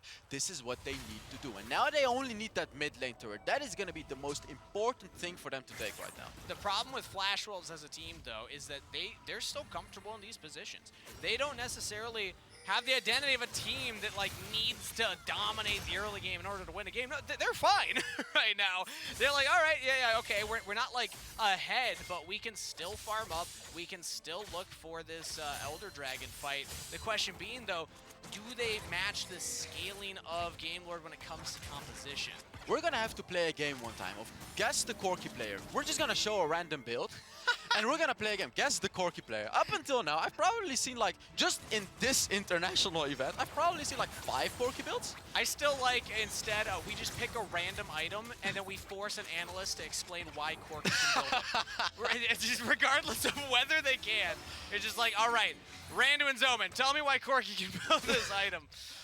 Yeah, you would put someone at a rough spot right there. So right now, Game Lord has been setting up this objective pretty well. They're trying to push out the mid lane, but the problem... Look at Heste, by the way. He wants to do it again. Spotted. Okay, Sarah pulls him back in. This could actually be really bad from Heste. Has to flash Protobelt away. I like the attempt, but unfortunately that means that they cannot fight at Elder right now. Yeah, Flash Rolls is not going to fall for that again. It happens once, it won't happen twice, right? Like, it's not 3 times a charm. For these guys, twice is a charm already. It won't happen. They see it coming, and Flash Rolls and Gamers, like, yeah, they have to play around this Elder Dragon. Whoever gets this pretty much wins the game. Flash Rolls are looking like they're posturing for it. They have that control ward. Yeah, they got that control ward laying right there, which is a very annoying control ward for Game Lord because Game Lord don't have range to take it. They don't have the long range champions, unfortunately. I was talking about the scaling of each team's Flash Wolves. They're just going to try and force this right now. Game Lord don't spot it. it. They gotta fight. They're baiting right now. I mean, I think they just get it. Game Lord don't see this. What is Game Lord doing? What is Lonely Kid doing? Are they giving away the dragon? Oh, they can steal it! Gotta go. Oh no, Redemption to get through the blast cone! He flashed, but cannot smite steal, and Flash Wolves punish! Get 2 kills and the Elder Dragon. Lonely Kid now thinks that he caught out Baya. Stasis used, now Lonely Kid in trouble. Will he go down as well? Flash is dunked by Ysera, and just as we were saying there was hope, Flash Wolves say no hope in sight! How about a 0 for 5 ace? That's gonna be the game and the series as Flash Wolves move up 2-0! GG, and Flash Wolf just asserting their dominance as they just got a prime gaming ace over Game Lord right there.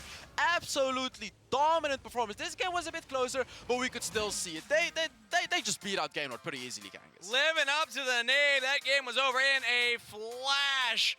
One objective, it was a sneak, it was a call, it's Game Lord not respecting the fact that the early game comp wants to force a fight there. I think you had the right read. Flash Wolves didn't necessarily think they were just gonna get this. They were like, all right, let's force them into us before Corki gets packaged. But then Game Lord just don't see it. You know what it felt like this game? It felt like Lonely Kid just wasn't respecting Flash Wolves as much. He was constantly split pushing without any hole breaker or anything.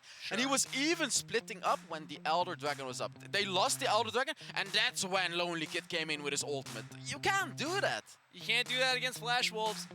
They're too smart of a team, too clever. They'll just get it. We talked about the fact that they were at an even game state, and they're fine with that. They're just sipping their coffee or tea, whatever the beverage is right now, taking a quick selfie on stage right now, saying, all right, 2-0 to start off Icons, not too bad. And also ensure that EU still does not have a win yet. Yes, Hells, I am keeping track of that stat. They had the read for the Elder Dragon. They forced the fight that didn't even happen, and then they just had the game. No, but regardless, we gotta say, Game Lord still did a good job, right? Like, Flash Wolves is not a joke team. This is Flash Wolves. This is the #2 team in SA. These guys are really good. Like, to be able to get them to a very close game like that, with a roster that just got completely swapped out because they suddenly had to, you know, get a jungler and put their substitute in the Dragon. I still think that Game Lord did quite a good job in that second game. It's a rough position for this team to be in, for this roster to be in, for the coaching staff to be in when you don't have your entire roster that you expected to have coming into Icons. But the same can be said for Flash Wolves, and they still were able to pull it off right there, and they look scary right now, Hells. I mean, game number 1 felt very one-sided. Game number 2 was close, but the fact that they understood their win condition and they were so willing to capitalize on it, I can't wait to hear from the analyst desk, Degon and the others. What do you think about Flash Wolves right now? I'm sorry, Stuart. I'm happy you're at least in your chair this time. Chin up, man. You got to face the loss. How's what are we gonna do, man? I come on. We're 0-4 now.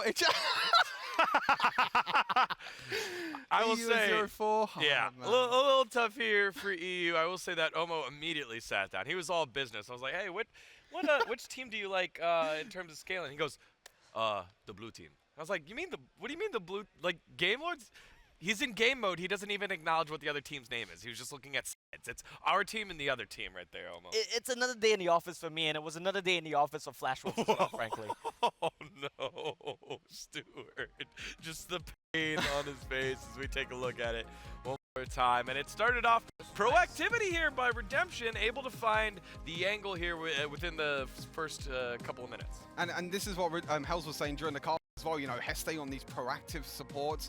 When he can engage and the rest of the team is there as well to follow up, then this is where Game Lord can really shine. You know, Lonely Kid nearly got a solo kill again, but honestly, Ysera played really well this game. And the Darius, you know, much better than the previous game. Did get a solo kill as well, I think. I mean, what I'm taking away from this clip and numerous other clips you'll see later on in this game as well is that Flash Wolves did such a good job at stopping Lonely Kid's Fiora from just taking over the game. They stalled the Fiora timer for like 5-10 minutes longer than it should have been, even though Lonely Kid was doing a great job trading. And I think that that's what Flash Wolves does well. They play around their weak side. They're very stable. They know how to stall out the game state.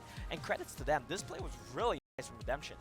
Yeah, again, Redemption, I think we were kind of hard on him in the last game. The Kazakhs looking like it was holding hands, not really doing too much. But this was the big play here where Game Lord themselves an opportunity, a big old on the set. I mean, this is where Game Lord really came online, to be honest with you. You know, they traded, I think it was like 4 for 1 in the end. I think it was one person left alive. And at this point, I'm thinking, yeah, I'm thinking that. Yeah, it's not that. It's pretty well. That's timer. Thank you, production. But at this point, everyone look at the blast cone. Everyone look at this blast cone. It's Redemption's walking up. There's no vision. Kaiser uses the W, and as soon as Redemption walks, boom, he gets knocked away. Wait, actually, I'm gonna say something. I think that was Redemption's fault. He clicked away from it. He puffed like one step up. If he clicked, maybe, yeah. I mean, Hestia saw Redemption. Okay, this one comes down to the micro things, down to the stuff, break it down. But I genuinely think that Redemption was the one that clicked away. Hestia hit it at the right time. Let's look at this one closely. Yeah, but who should be hitting it, Redemption or Heste? I don't think it makes a difference. I think just stand properly, man. Yeah, Hey, yeah, true. But I feel like if you're a jungler, then you have to be the one that kind of makes the call. It's like, just you know, be a good player, man. What are you talking about? He's focused on smiting this away. He's role swapped. Come on, man. Give him a chance. I mean, it's just stand at the right place, frankly. Like, this is the kind of thing that, like, is that what I'm talking about? Yeah, and going to Heste specifically being on these active engagements and seeing what it looks like with success, because we didn't see much on the Leon, but we saw the set earlier. The play before this was when Heste was in the opposing side jungle around the blue buff, trying to find yet another flank angle, gets caught, loses flash, and then a lot of the engageability goes away. Yeah, exactly. I think Heste is one of them proactive junglers that just loves to roam, loves to try and get around. But you know, Isim was the same. You know, on the Thresh, you were able to roam around before as well. But a little bit too much. Well, I'm sorry, man. It's okay. You know, everyone's sad. Come Sad. You know the scary thing as well now? Fury Heyman looked really good. I genuinely It's told you, not I think that's a looking good. winnable matchup for Furious. If you ask me to pick it right now, I would say Furious. We'll get to that one in just a little Yeah. bit. Let's take a look at a couple of graphs here. Let's talk Six Flash again. Wolves just for a little bit more. Again, how do we weigh in here on Bruce and the role swap? Yeah, Bruce is sick. I mean, we already know what his strengths are. I think some of the weaknesses around Flash Wolves as a team was when they tunnel vision on some of the picks in the mid lane. Now swapping back to the Dragon lane, having Baya come in the mid lane. I feel like this is a roster change that might help them in the long run. And I really love seeing the Bruce and Ethan duo as well. I think they're cracked. Yeah. On a more serious note as well, it's nice to actually see like a hyper carry versus hyper carry really for the first time. You know, I think Josh played really well on that Kaiser. There was insane outplay that he got on the top side of the map, but also at the same time, like you mentioned, Bruce on the Zyra as well. You know, really strong performers by both of these dual lane carries. Yeah, we got to see a little bit more out of Ruiz there on the Corki, was pushing out the damage. So it was, I wanted to see a little bit more out of Ruiz. We did. I think that was one of the major reasons why it was close up until that point. And then, you know, when it was time, chips were on the line, we got to the Elder Dragon, not able to make the plays there. A little bit of panic in terms of the blast cone, who was hitting it, where it was supposed to be on it. And then after that, things fell apart. So unfortunate there for Game Lords, but a much better showing here, Stuart. You mentioned about the Corki and Ruiz. For those at home from Europe, we are anti Hullbreaker. We are anti. We do not build Hullbreaker in Europe. Everyone Why watching is from that? Europe, just don't build it. Corki is known for like this, you know, hyper carry doing a lot of Yeah. crit damage and Yeah. everything. So you go for like Essus Reaver, Solari, Charge Blade, but this like whole thing about like Hullbreaker, split push, you kind of turn into more of a bruiser than really a carry in it. I mean, I guess it depends on the team comp. It depends in certain situations where like maybe you have a secondary carry that Right. you can use instead. So maybe the Corki could be more of a bruiser type. Right. But I mean, you know, in my opinion, I think most of the opinion of European players, at least, you know, at home, Okay. is like most of the time you got this, you know, crit Corki build, so you could do Right. a lot of damage, especially with auto attacks and your abilities. All right, That's we'll interesting. dive in. We'll dive into that Yeah. conversation just a little bit more. You're saying that maybe Hullbreaker not so much on the carries. Well, one player that did carry without a Hullbreaker was the support player Eason. He is standing by right now with Mika. Thank you so much, Degon. And Omo and Stuart, I hope you guys can manage to patch things up over here. But I did manage to separate a wolf from the wolf pack over here. I have Isan here from Flash Wolves to answer a few questions. Isan, thank you so much for being here with us right now. Now, of course, we saw game one, Flash Wolves on point. Game two, there was a little bit of a struggle. How did you manage to make adjustments mid-game? 你们在第一场的时候非常的顺利，然后在第二场的时候有经历到一点小瓶颈。请问一下，你们在游戏中是怎么样调整的呢？在游戏之中，我就相信我们一定能找对面失误，然后我们一定会赢下去。During the second game, we look very hard for their mistakes, and we believe in ourselves that we're gonna prevail. Wow, well, that belief definitely carried you guys through. And actually, coming from the awesome video that we saw at the top of the broadcast, we saw that Flash Wolves, you guys declared that you have no rival currently here at Wild Rift Icons. Do you still think that's true, or do you think that there's a team that could possibly rise up to the challenge? 我们在转播影片里面有看到你们说，闪电狼会觉得自己完全没有对手。那你们现在还是这样觉得吗？还是你觉得有潜在的一个竞争对手呢？那可能会是谁？我觉得潜在的对手肯定是我们这组的 Nova，我们需要好好回去针对他们。I think the potential rival probably gonna be Nova from our group. We really need to go back and take some time and research them. That is very interesting. Very much looking forward to that matchup. Thank you so much for joining us, Isan, and good luck on the rest of your games. Now, guys, do stick around because we do have our fourth series of the day. It's going to be a big one. It's going to be Sentinels versus Liberty when Wild Rift Icons returns.